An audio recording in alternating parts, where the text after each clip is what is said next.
This episode is brought to you by the future. Oatly had experts look into the future, which is totally possible, by the way, and then report back about what things will taste like when we get there. Learn about bold ideas, the dawn of decaf, and the rise of fiber in the Future of Taste report on Oatly.com.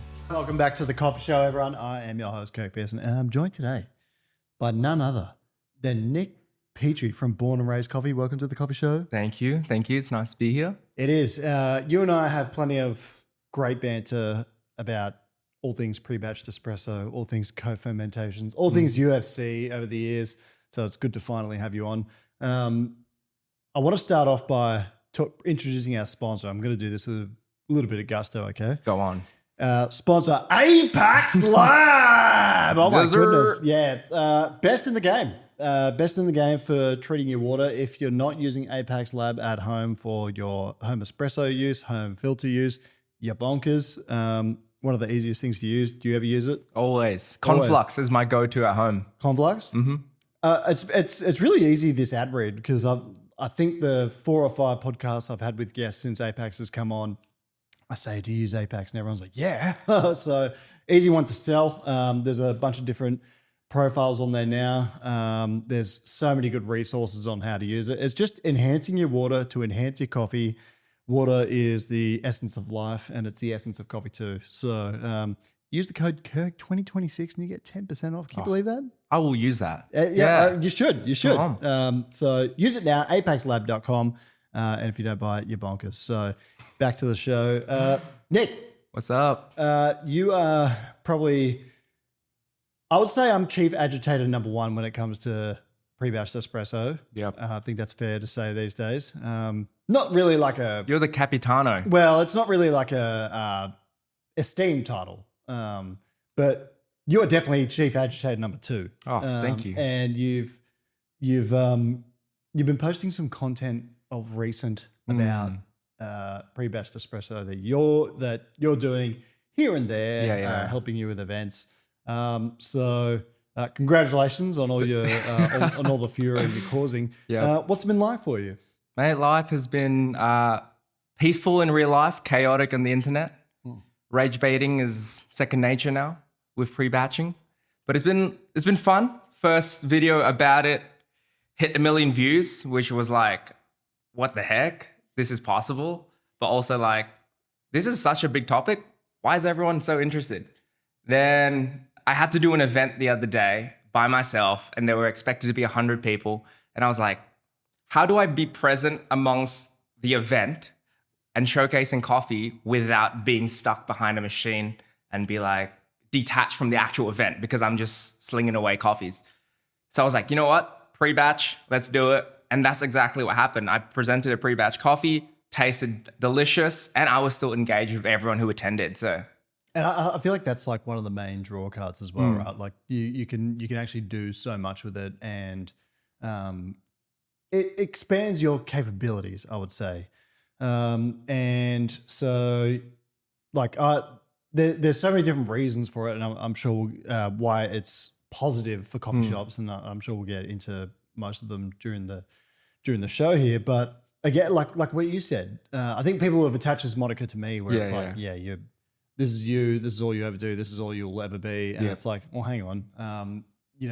This is just a supplementary part of the business. If like 90% of your sales are milk coffee, which is like, exactly. And we like to those that haven't been to Australia, like we've got a different market. Like most people demand lattes and flat whites. And so if that's most of your business, why would you not try and economize it better? That's right. People read too much in between the lines. Like, obviously, like in the video that I posted, I was making it as milk coffee, and that was the intention of pre-batching espresso. But everyone's like, espresso should be fresh, hot. I'm not drinking pre-batch. I'm not drinking cold espresso. I'm like, that's not what I'm making it for. I'm making it with milk-based coffee. Yes, everyone's like, oh, I would do this with iced latte, not hot lattes. But these people have never tried it hot. And then I've done it with my housemate. I've made him pre-batch, and that's all he talks about. He's a tech bro. He has no clue about coffee, but every second day he's like, you pre-batching today, bro? So it's like becoming, I think, more talk of the town, but people are starting to appreciate it if you've actually tried it. So yeah. I've got a term for it. PBDS. pre-batch derangement syndrome. Just people can't PBDS, yeah. PBDS. So Your next merch. yeah, well, we should get some coffee show merch going. But like that's the thing. I think that's like the big caveat, or not caveat, but like the big discovery in all this for a lot of people. Like as soon as they actually do try it, it's like, well, hang on a sec. And again, and people, regular listeners to this show would know, the biggest difference you can sort of differentiate in it, if there's like any at all, is the first sip is kind of the same as the last sip. It's That's right. the same all the way through because there's not crema. And so obviously with the crema, the first sip is more intense, and then, like the rest of it's smooth and homogeneous after that. Has that been your experience? Yeah, I think for me, like even the other day when I was testing it out, I was like, why is the pre-batch tasting sweeter, smoother, and more consistent? Where the fresh sort, we're not trying to say which one's better than the other. We're just saying like, there's not much of a difference. And I think it depends what your end goal is. My one was actually just to do events and smash it and do it well. So that kind of solved that problem for me, and it didn't compromise quality. So for me, in my personal of tasting experience between pre-batch and not, pre-batch, like the other, actually one of the best pre-batch I had, shout out Officer Coffee. I was there just sitting down, talking away with Perga. And then Fabian comes, just gives me a flat white. Thanks, Fabian. Starts drinking it, and it was delicious, as always. Officer, one of the goats. Then Fabian goes like, oh, do you know what that was? And I was like, I know it was the house blend, but I was like, oh, it's just, just the resident blend by us, by Born and Raised. And he's like, yeah, but it's pre-batch. And I was like, I would have not known, and it tasted delicious. So that's my experience. Are they implementing it in regular service, or? I don't know. I don't know if it was out of curiosity or just for iced lattes or not, but they showed, they made on me. You know what the strange thing about pre-batching is? What? So many more people have been doing it in the last few years and not disclosing it. That's right. Then they publicly, disclose. Yeah. It's not like we're the first people to do it. Like there's plenty of people that actually have been doing it, but doing it on the sly. And all power to them. There's some interesting discoveries to be made around it for sure for the next few years, and I look forward to doing that. But I think, would you agree with this, Nick? I think a lot more people are doing it than they say they do. Yeah, I think pre-batch, I think it's one of those things where people have done it by accident or laziness. Like they were in a rush, they had a spare shot. So then they're like, oh, let's just, and the shot's been sitting there, I don't know, for 10 to 15, maybe an hour, and use it. And they just done it because they had to get the coffees out because there was a rush. So technically that is pre-batching because it's been sitting around in what they say 2-minute dead shot, So, and there's more cafes than you know. And I just know in the world of Melbourne that I remember coming here 5 years ago. I went to a coffee shop really renowned in Melbourne, and they were squeezing it out of a bottle for iced lattes. And I'm like, I think you've just claimed it as like, not your own, but like you just put your name to it. So everyone's publicly, leaned into it. I guess you'd say. And I think the way I rationalized it was, this is something that I knew it would get a lot of people raising with eyebrows raised, right? Yeah. And it would get a lot of people offside. But my counter to that was, well, if we have these screens like we do at our shop with the taps, that display what the flavors are, and like it's not just that we're doing one blend. Today, like if you go to Project Zero Flinders Street tomorrow, there's 4 different blends you can have as a milk drink. So, and that's again playing into what our market is. Yep. But also what the modern consumer kind of wants, and this will in relation to Co-Ferment. So let's work that into the conversation. Let's go. So like, I had a business called Sub-Zero Coffee before. Right? It was a very painful financial lesson to learn, which is, what do people actually want? Yep. Here I was thinking, people want to drink Panama Geisha and Geisha Village and Takesi every day. They don't. Yeah. They actually some people want the simplicity. Those coffees are also, prohibitively expensive to have daily. So, and that was, a really tough lesson to learn.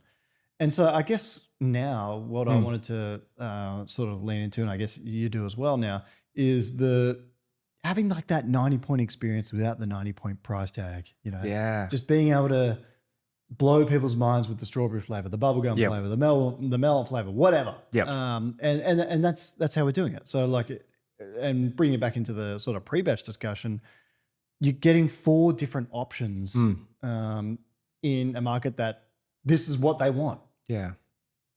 Yeah. So like we've integrated co-fermentation in our menu. We dabbled in it end of last year and it performed pretty well, but we were just more like very conservative, like, oh, well, let's just try a little bit and see how it goes. And then beginning of this year, it actually birthed out of my time. I was in Colombia last year in October. I stayed on El Vergel estate, which is one of our partner farms that we work since pretty much the beginning of our roasting journey. We were cupping on the farm and we cup every day blind. And one cupping table, they put all co-fermentation that they've ever experimented and done. Yes, some were pretty hectic. Like one of them tasted like Parmesan cheese. No, it wasn't fermented Parmesan cheese. It just... You sure? I don't know. They love cheese over there. They put cheese in chocolate. They put cheese in coffee. They have it for breakfast. I have it for everything. But I was like, maybe they like cheese co-fermentation. But yeah, that really opened my eyes to what flavor profile was able to be unlocked within coffee with co-fermentation. And it's still the misconception of co-fermentation. And I actually was on the phone to the producer, Shadi Beta, this morning, talking all about co-fermentation. The misconception with it is that, we have a very bad harvest or bad coffee. Let's co-ferment it so that we can sell it.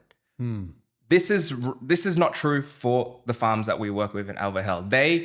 They still put the same effort in green coffee and co-fermenting it because they're adding value into the coffee and what it can taste like. And because of the value's gone up, they can sell it for more, which creates more wealth distribution amongst the farmers and the country of Colombia. And he said to me, you cannot count with your hands anymore how many farmers are co-fermenting.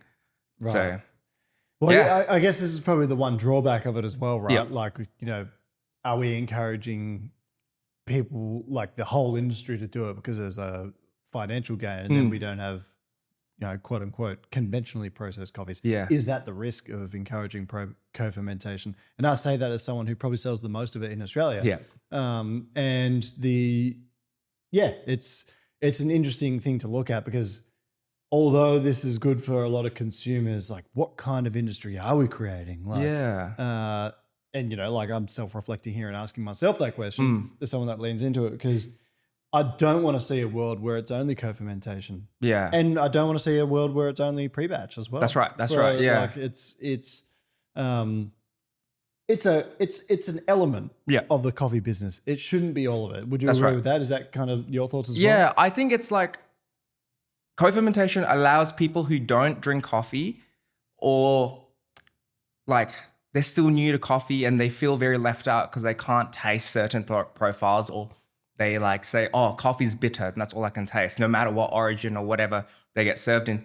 It provides, it's an open door, invites them in, makes them feel welcome. And one of the reasons we introduced co-fermentation in our coffee program, one, we started using dessert language, so it became approachable to everyone. And then it also allowed people who like, oh, I've never been able to taste peach in coffee. We give them a peach co-ferment and they're like, finally, like I feel cool. I can taste peach. And I think it's just, and also the other thing is that in Australia, contextually, is that 90% of people drink, 90 or 95% drink milk coffee, right? But we always treat the black coffee drinkers special, which is the minority, with like, oh, you have the single origin options, you have the batch brew options, but the pretty much most of your market, they don't have the option. It's just a house blend. So that's kind of why we introduced co-ferment as well. Yeah. Yeah. And heading back into that discussion about not wanting everyone to co-ferment, like as in producers, like there's a risk for them as well if too many people get into it. It's like that's you right. devalue the market for it. Like if everyone gets into it and there's not as many customers to actually buy it, because it's, in relative terms, the percentage of people in the world that drink co-ferment coffee is probably like less than 1% of all coffee produced. Or definitely would be. So keeping that in mind, but again, like it's if it happens too much, Yep. then there'll be a correction. Yeah. And that's just natural, right? That's how I guess the world economy works, right? Supply, demand, and stuff like that, and correction. But also another thing why co-fermentation is, I think, important is an example was when I was in Colombia, I went to this milling station and I saw pallets and pallets of co-fermentation, and it was going to Saudi Arabia. So I asked the producer, I was like, hey, Shadi, why is everything going to Saudi Arabia? Why is co-fermentation going to Saudi Arabia? He says, like, one, it's a tea drinking culture. So to I guess, convert people to coffee, they have to be given an experience that's, whoa, what the heck? They love their sweets in the Middle East. And then that was point two. They love the sweet. Everything had to be sweet. And the beauty of co-fermentation is that you can have a little naughty sweet treat without all the extra calories. Yeah.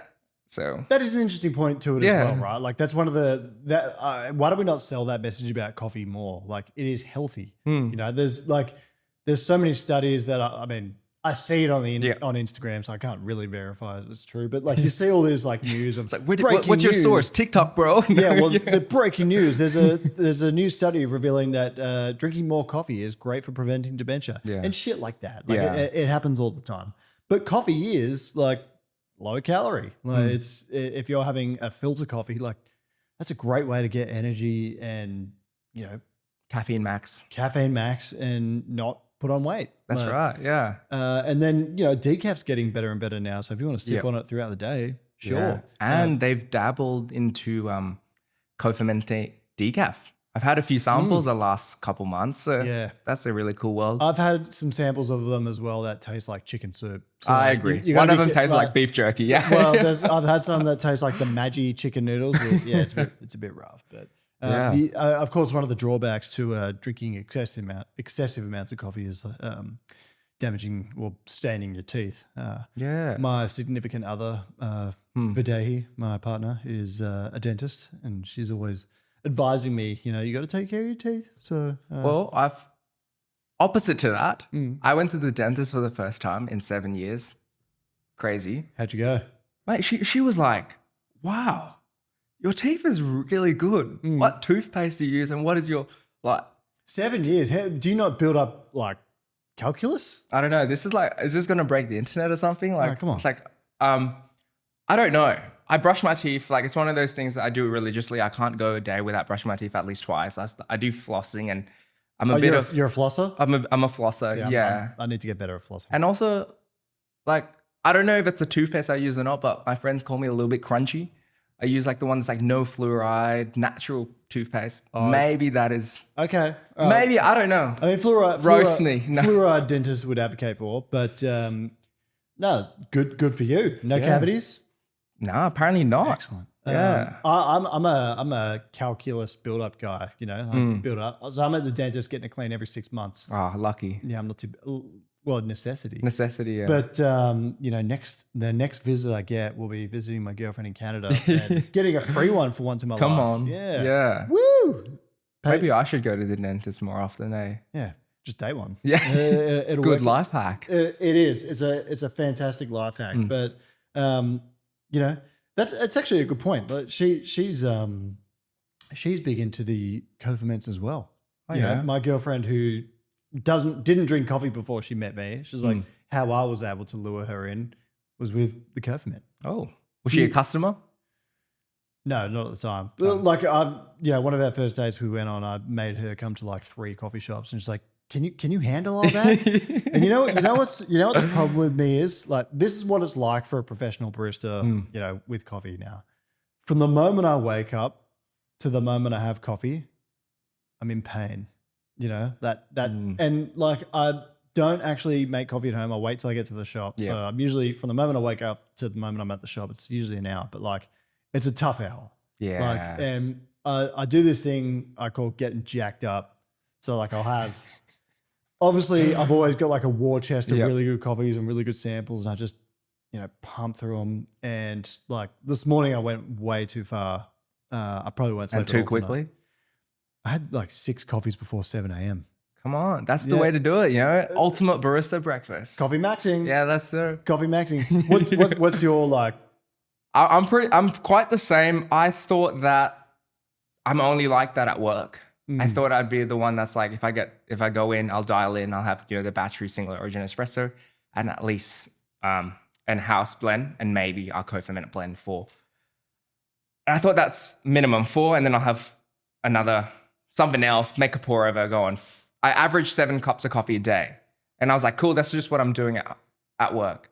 I go home on my days off, I somehow fall in the same trap. Yeah. I make a pour over. I'm like, oh, I'll make another one and I'll try it with the Conflux Apex water. Oh, I've got a Breville Bambino. It's a trap. I was like, oh, let's make espresso. Let's make a super long soup shot. And then you make a milky and you're like, oh, 5 coffees deep, only 1 hour since I've woken up. So it happens. Yeah. It happens to the best of us. I was just thinking about while you were saying that, like, it's not so much that I get super caffeinated. It's now just like a headache prevention method. Like, because if ever I've got like an insidious headache, there was 1 week recently, because I'm a notoriously early riser. Yeah. I'm always up between like 3 and 4 a.m. Even on my days off. Like I just naturally wake up like that.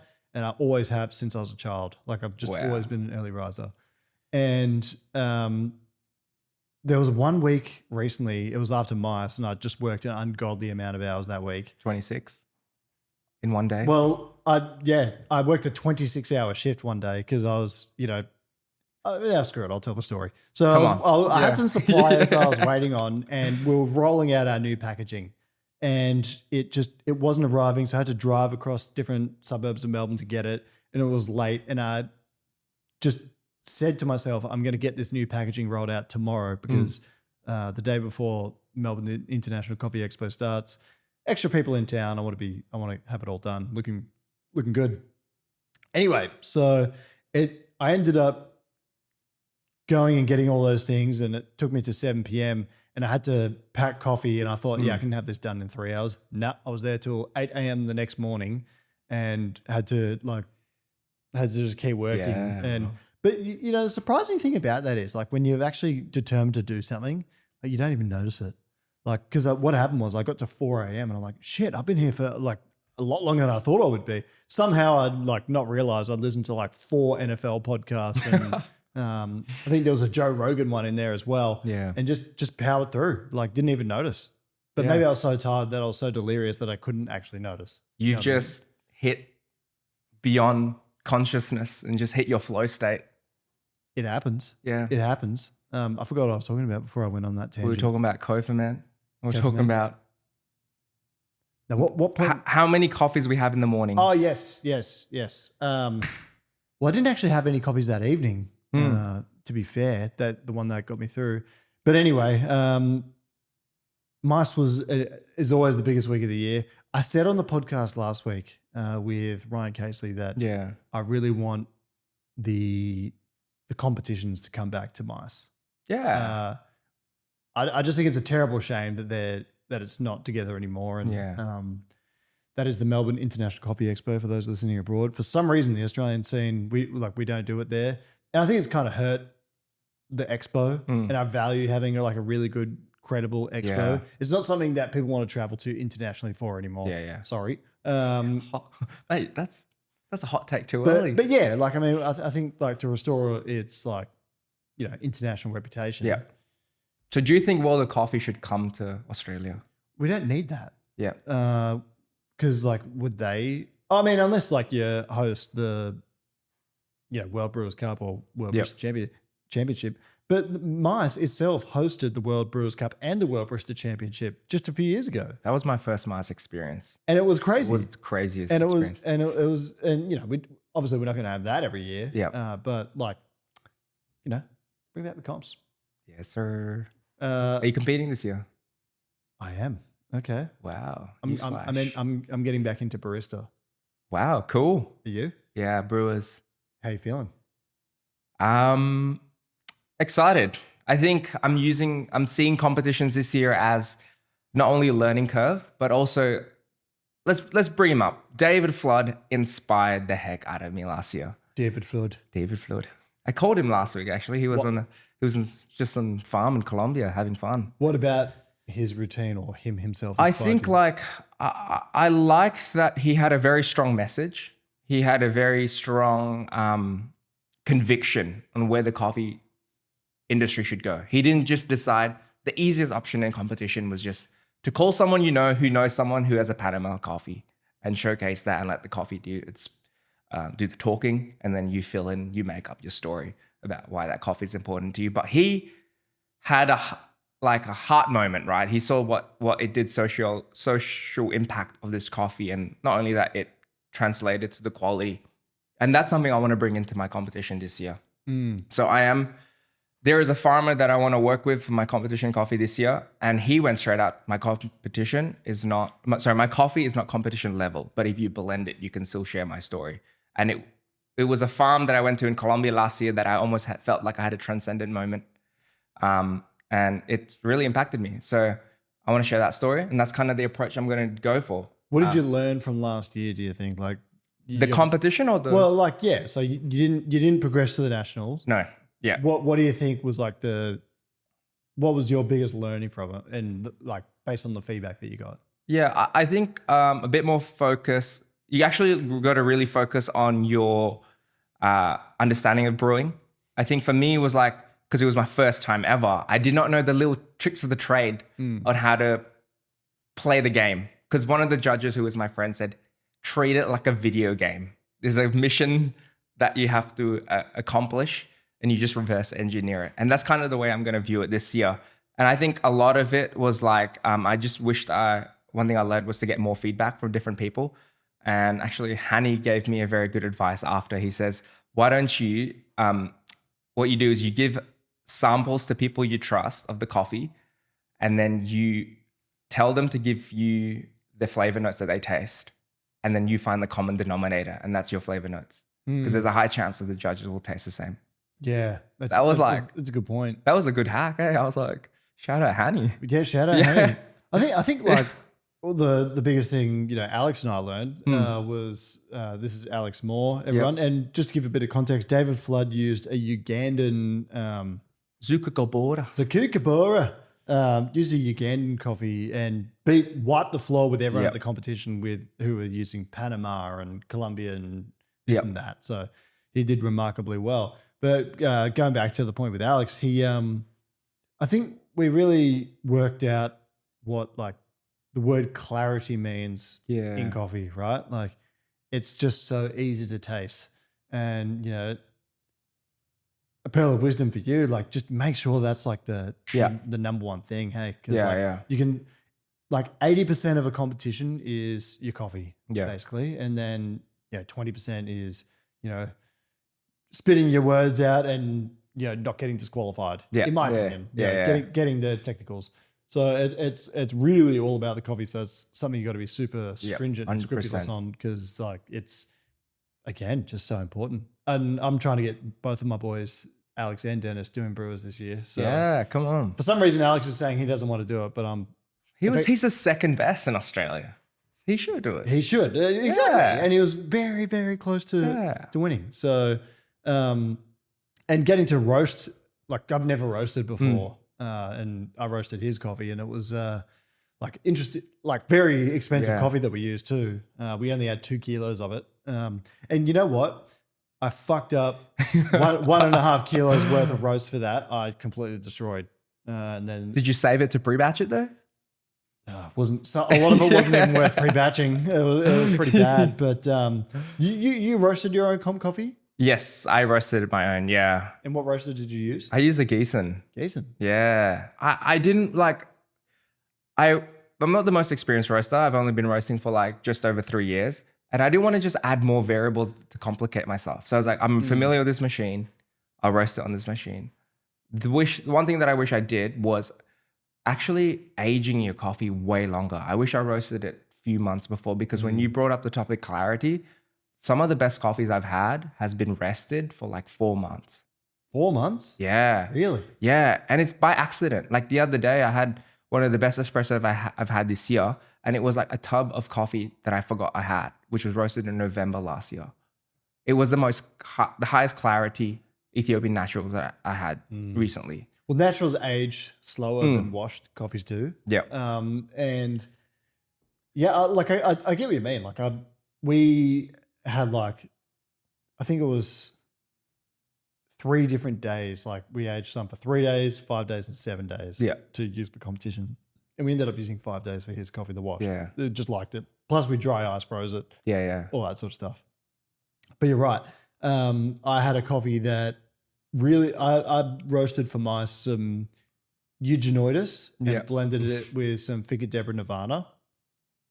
And it tasted pretty good that weekend. But 6 weeks later, it's tasting as good as ever. Yeah. You know, is it 6 weeks? Was that 6 weeks ago? I think it was, 5 or 6 weeks ago. Yeah. But I had it this week and it's the best it's ever tasted. And like, it brings me to the point. Do specialty coffee shops and roasters, are they taking their coffee off the shelves too quickly? Like, you know, They're putting it on bar, do you mean? Like, yeah. So like, you know, currently what I do is like, if anything's like 2 weeks plus, take it off and, you know, tear the bag open and use it on the bar. Yeah. But are we doing it too soon? Like, should we extend it to 3 or 4 weeks? Like, because pursuant to what we're saying, like the coffee's that it's ready to drink now, you know, and it will be for a few more weeks. Like, are we taking coffee off the shelf too soon? I think so, but it's also that tension of like customers don't know that coffee should be aged. So they are like, it's almost like us trying to sell more retail, which we should because that's, you know, part of our revenue. But also like customers have the understanding that fresh is best. So then therefore we feel that like tension of like, oh, it won't sell now that it's older than 2 weeks on the shelf. So we got to use it. So I think we're taking off too soon. Yes. But also will it go? You know, like that's something that we're learning a lot as a roastery is like, we have a lot of customers email us like, actually sometimes we have some special lots that we have 1 roast days and we're just shipping those coffees from that roast day. So if you ordered 2 weeks later, by the time it comes to you, it's 3 weeks rested, which I think is optimal, right? You're like a lot of coffees open up after like 18 days. But customers are like, oh, it's roasted 2-3 weeks ago. Like, this sucks, but they haven't tasted it. So it's one of those tensions, right? So I don't know. What do you think? Like, yeah, I think we are. Yeah. Like, we probably need to reset the expectations because and we have the other way where customers are brewing fresh and they're telling us like, hey, love the coffee, but it's not tasting what the flavor notes are. Flavor notes are. And then I'm like, oh, when did you, when's the roast date? When did you brew it? Oh, 5 days after roast. I'm like, just wait 18 days or 14 days.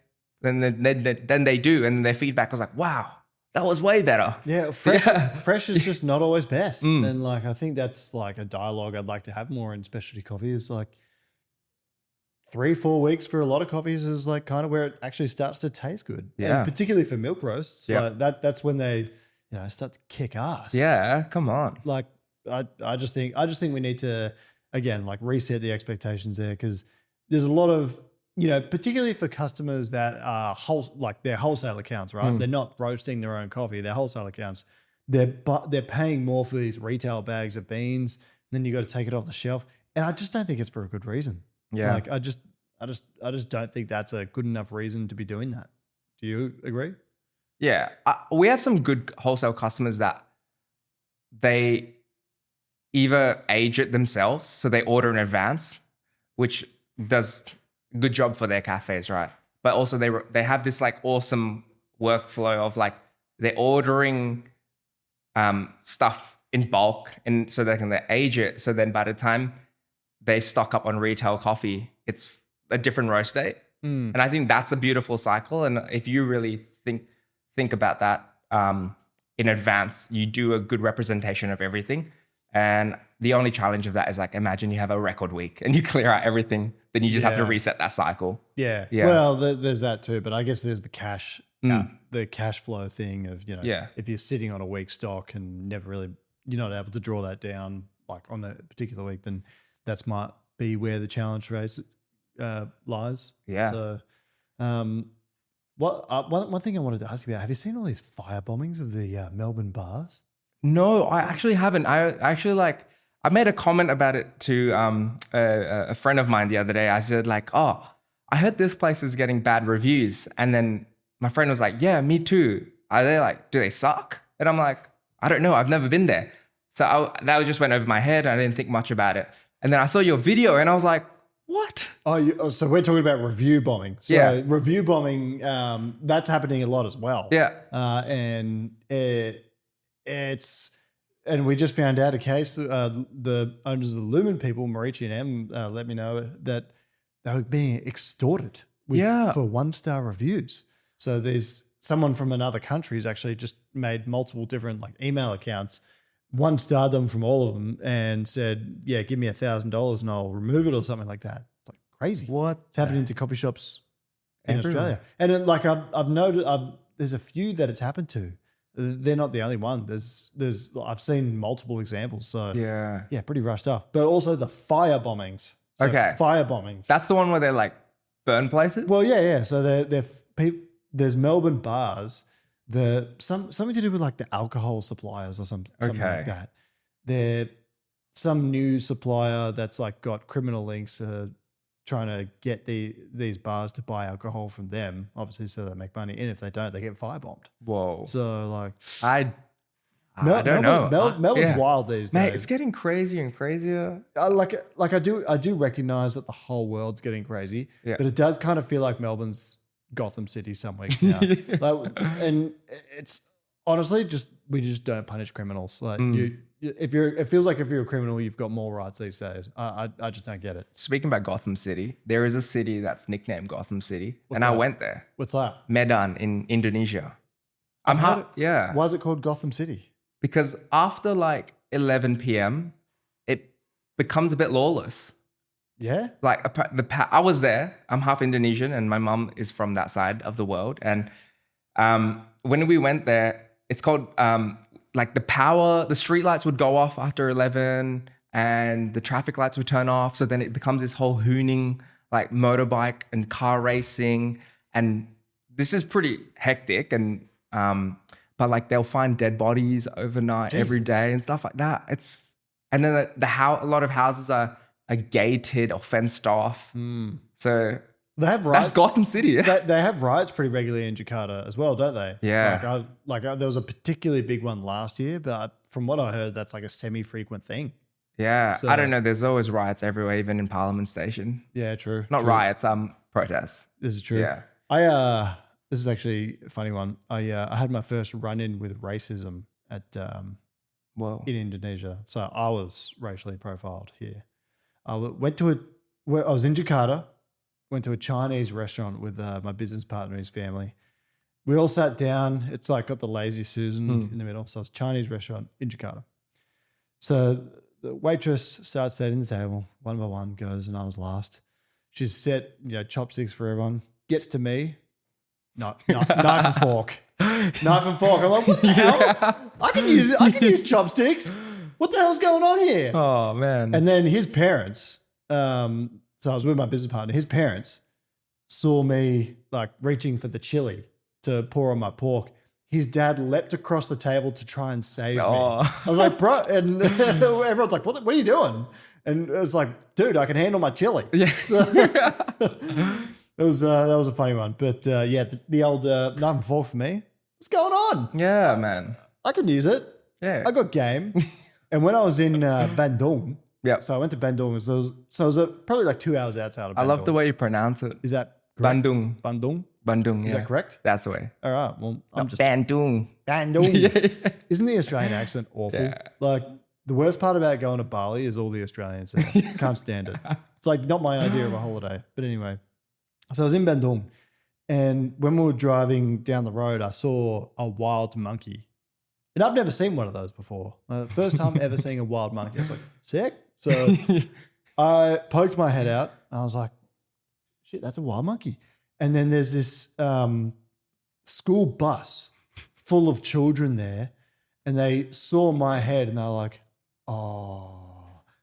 I think I must have been the only white guy they've ever seen because it's just such a remote part of Indonesia where the coffee was grown. Like they just don't see it. Yeah. So that was Do you want to interesting. know what they call white guys in Indonesian? Please. Bule. What does that mean? Just the white guy. So it's just like the Indonesian gringo kind of thing. Yeah. Okay. You're a bule. A boule. Boule. That's also the Swedish word for a cinnamon bun. Oh. Yeah, so it's like a cinnamon bun with granulated sugar on top. Have you ever had a boule? Surely you've had one. Yeah, I Yeah. think I have. Yeah, probably an IKEA. Fantastic. Yeah. Fantastic. Well, we're getting towards the end of the podcast now, and we wanted to talk a bit of UFC. Come on. Before Yeah. the podcast is over. So this weekend we got Jack Della Maddalena versus JDM. Carlos Proches. How you feeling for that one? And I'm feeling JDM will win by whatever he wants. Yeah, JDM will win by whatever submission Craig Jones has taught him. yeah, I got to rep my boy. I'm from Perth. yep. JDM. Yeah, Carlos Proches has got that dog in him, though. yeah, He's man. a good fighter. Those fighting nerds are crazy. They are. The Mauricio Ruffi in the lightweight division is really, really fun to watch. John Silver's like mentally ill, so He barks. he barks. He cries at the He rides belts. fighters like their surfboards. And then Kai Bahia is a good fighter as Yeah. well.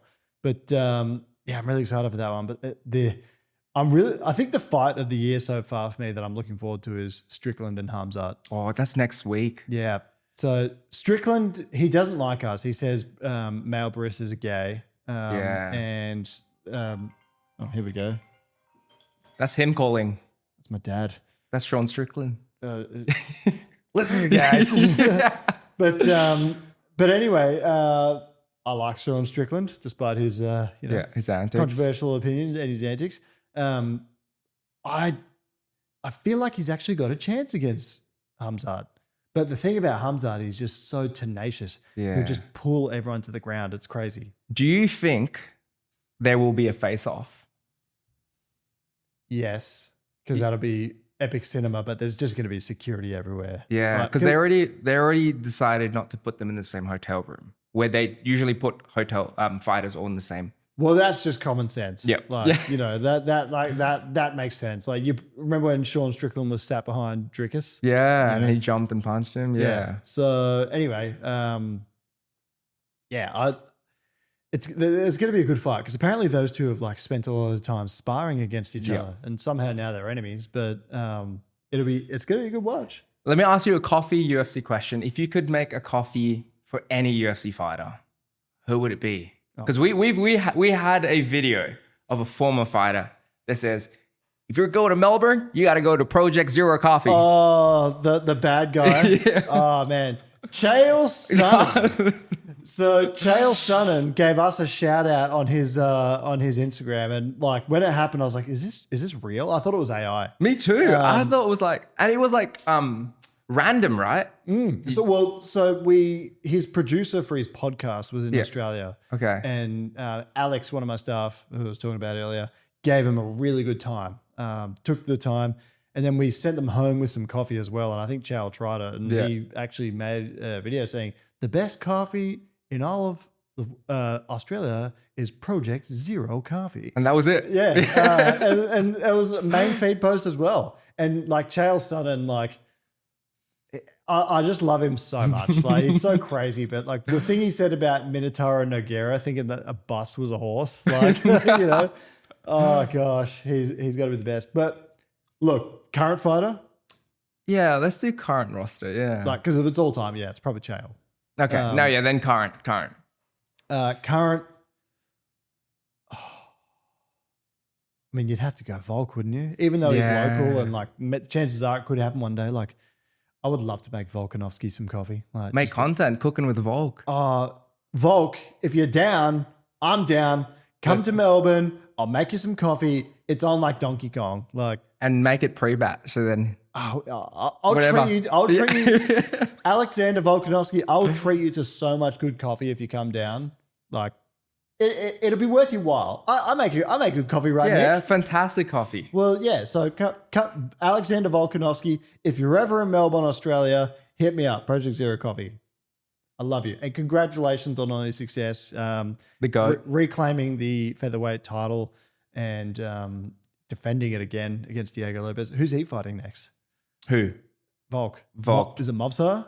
Well, they don't know yet. They haven't announced it. Surely it's got to be Movsar. Like, it can be, but also with the Paramount deal, they all want entertainment, and Movsar doesn't bring that.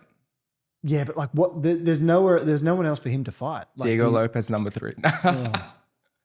Like, I just don't know who else it could be at that in that division if it's not. I mean, John Silver would be a good watch as well, but it's got to be Movsar. Do you know who I would make coffee for? Who? Yuri Prohaska. Yuri Prohaska. Yeah. Oh man, Let's go for that. It would be so interesting making it like seeing him have multiple coffees. His face would just be like, whoa. Like, He'll probably drink it blindfolded while taping his mouth or something, and then try to drink it from his ear. Magomed Ankalaev would be a good one because he actually has a coffee shop. Oh, so he's got a. Those daggies love coffee, don't they? Islam Makhachev did like pour over on his Instagram. See, I love Islam, but I mean, after the whole Volk incident, I can't. I mean, I think Volk won the first fight. Just saying, but yeah, we all do. Yeah, there should be a trilogy. Yeah. Although actually, Islam's probably just a bit too big for Volk now. Yeah. So He's a blanket on people, eh? Do you reckon Topuria and Islam are ever fighting?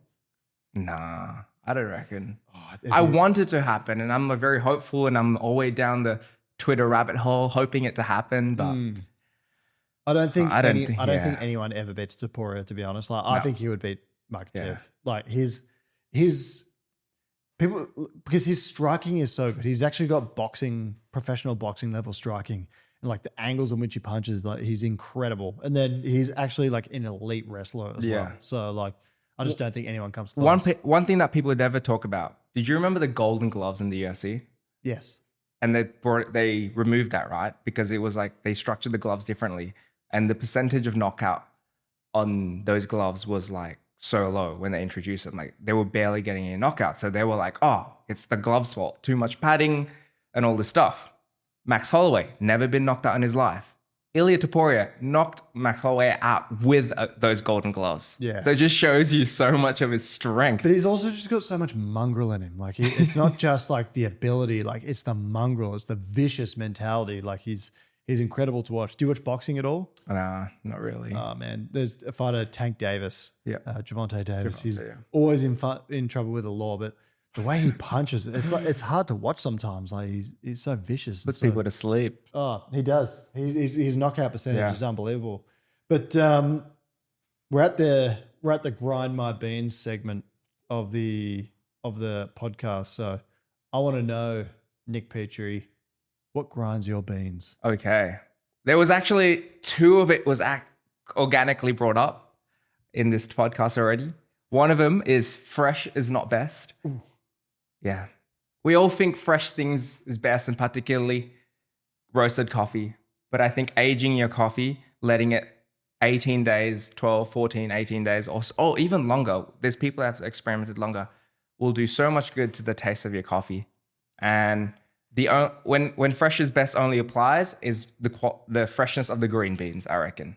So that's my grind my beans. And number 2, this one's probably a little bit more on the some sweet spot. Specialty coffee folk only move a tiny bit of the coffee market. So like they have this big voice, but they don't like actually make much of an impact in terms of like sales or what like. Yeah, an example is like we've talked Co Ferments in this podcast. A lot of purists hate it because it's contaminating the coffee flavor, which partially true, right?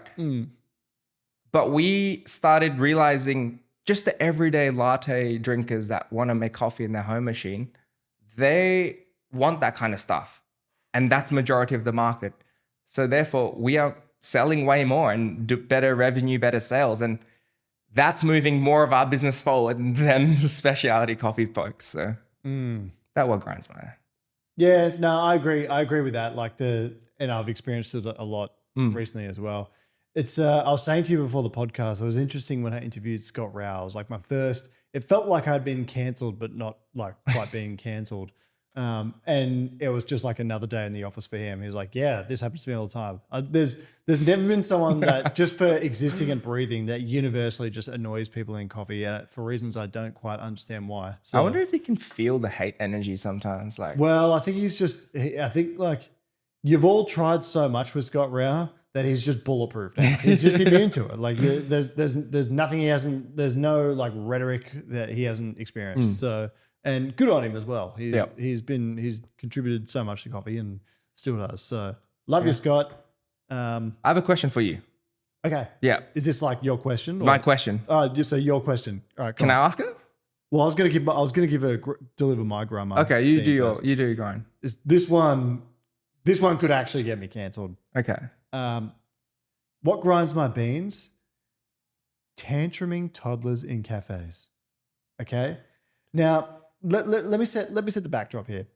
There are certain scenarios in life where parents are with children, and as members of the public, we just got to give them a 100% immunity free pass because kids play up. Yep. On the plane, right? If you're on an airplane, kids have 100% immunity. It's tough if you're sitting next to them, I get it, or if you're in the row in front or behind.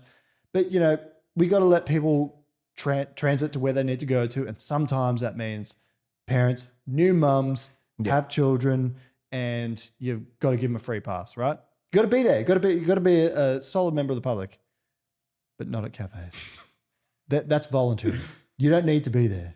I'm there trying to forget about my miserable week. Right? I'm spending my hard-earned money, of which that doesn't go much further these days because of wars and inflation and whatever.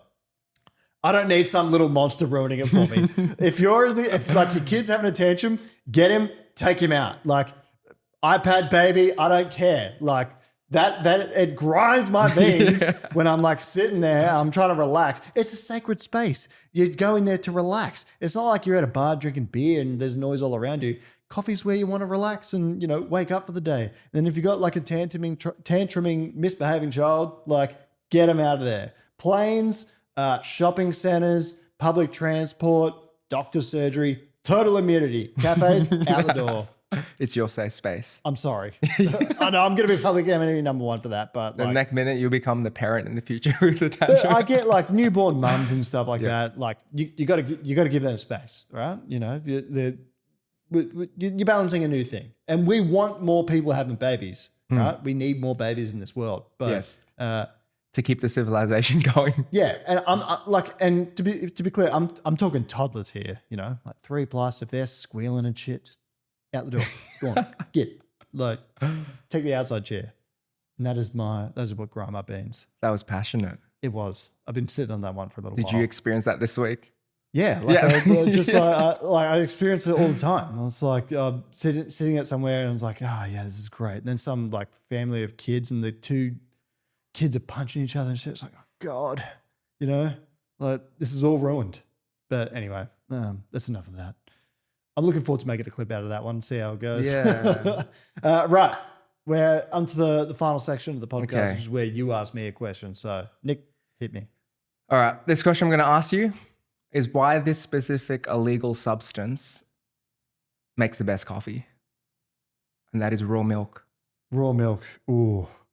Raw milk is phenomenal to drink. And like there's reasons why it's illegal. Like obviously there's bacteria and stuff that when you pasteurize, you get rid of it. But like like the chance of that happening, from my understanding, is quite low. And obviously it's got to be like clean environment that you get harvesting it from, and the cows are well and all that sort of stuff. But raw milk is extra fatty. It's so delicious.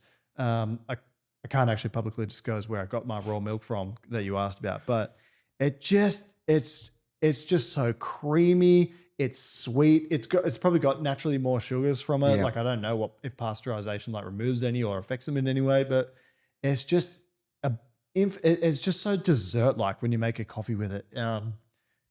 There's plenty of like Australia is one of the few countries where it is illegal, I believe. I think you can get raw milk in other countries, but there's a couple of times I've got it. It's just absolutely phenomenal. Like have you tried it? Oh, yes, I have. What do you think? Mate, it's what people say it tastes like. Melted ice cream. Yeah. Yeah.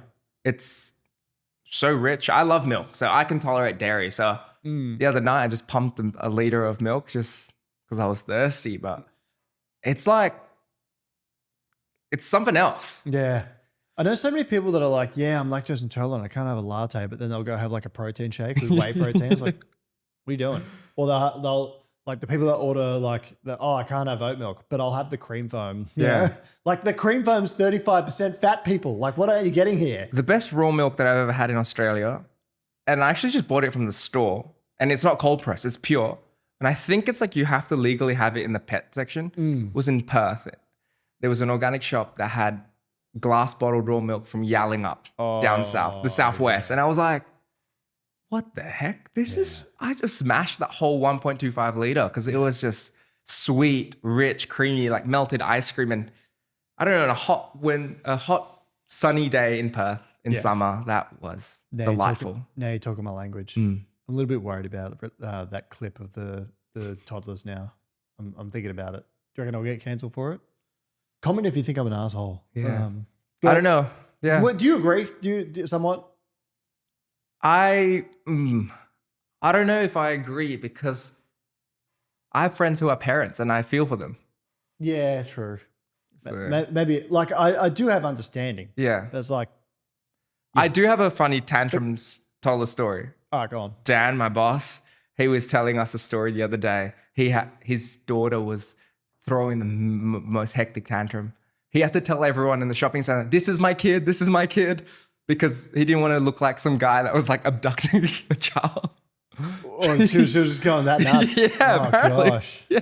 Shit. There was one incident recently where someone had a supersonic scream. This child was like, "Oh Jesus!" Like it was loud. And it's just like there was another one when I was working, and someone like there was a child having a tantrum out in the street, and so the parent solution was to bring them into the cafe. I was like, "What are you doing that for?" Yeah, like, baby chinos, marshmallows. Oh yeah, just like, but it was painful. But anyway, maybe I'm just a terrible person. But like babies and stuff like that on a plane, complete immunity. Have you ever seen John Wick?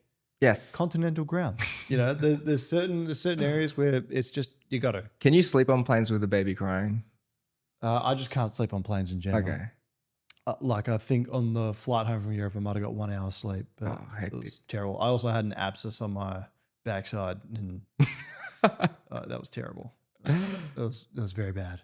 But anyway, I can't. Can you? Yeah. On my whole flight from Santiago, Chile to Melbourne, 15-hour flight, I slept the whole 15.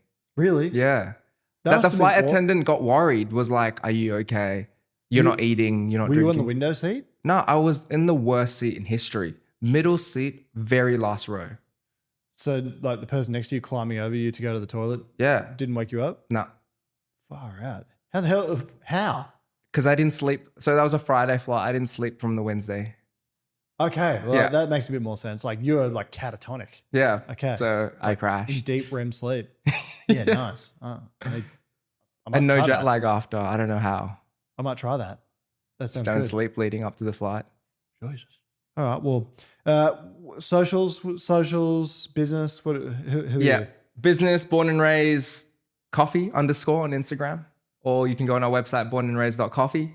Personal socials, nicpetrie.coffee, where I start to cause rage bait with pre-batch espressos. We love it. Well, it's like nearly 8 o'clock in Melbourne now, and I think you and me need to go to bed soon. I certainly do. But look, loved having you on. Thank you for inviting me. Well, best of luck for Brewers Cup, and thank you. I'm sure we'll be seeing plenty of each other very, very soon. Let's go. Hooroo, ladies and gentlemen. Hooroo. You can either listen to the third Oatly ad of the day about how you can go to oatly.com and find recipes for the amazing drinks, or read the Future of Taste report. It's from the future. Or learn about the sustainability work. Or you can press the 15-sec forward button on your pod playing device. It's totally up to you.